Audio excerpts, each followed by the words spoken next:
காலையில எழுந்துக்கிறீங்க, நீங்க ஒரு பூச்சியா மாறிட்டீங்க. இப்படி இருக்கும். இந்த மாதிரி சொன்ன உடனே உங்களுக்கு மண்டையில பல்வெறி இருக்கு. நானி தான் எஸ் ராஜமௌலி எடுத்த ஒரு படம்.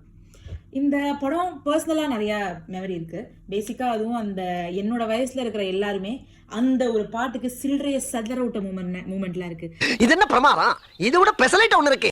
வீசும் வெளிச்சத்திலே துகளாய் நான் வருவேன், பேசும் வெண்ணிலவே உனக்கே உனக்கெனவேன். இந்த மாதிரி பாடிட்டே இருந்தா ஸ்ருதியே இல்லாம நான் பாட்டு பாடுவேன். But idea is not that. உங்களுக்கு நானி பிடிச்சிருக்கு அப்படின்னா, நானி obviously a murdered hero turning into a insect and gaining a superpower to revenge the villain பிடிச்சிருக்கு அப்படின்னா, கொஞ்சம் டிஃப்ரெண்டா இருக்கிற அதே மாதிரியான கதை The Metamorphosis written by Kafka, அதுவும் உங்களுக்கு பிடிக்க வாய்ப்பு இருக்கு. இங்க ரிவெஞ்ச் த்ரில்லர் சூப்பர் பவர்லாம் இருக்குது. ஆனா இங்க we will find எப்படி அந்த ப்ரோட்டகனிஸ்ட் ஒரு பெரிய பூச்சியை அடுத்த நாள் காலையில மாறுறாரு.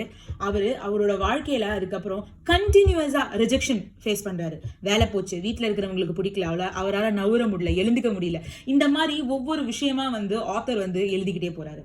At the end of time அவருக்கு வாழவே பிடிக்கல, அவருக்கு எதுவுமே பிடிக்கல, அங்க நிக்குது. Nani is a revenge reflection, whereas Metamorphosis is a reflection of loneliness and despair. உங்களுக்கு நானி பிடிக்கணும்னா நீங்க என்ன பண்ணும்? போய் Metamorphosis புக்க படிங்க. You will be thrilled. Bye bye.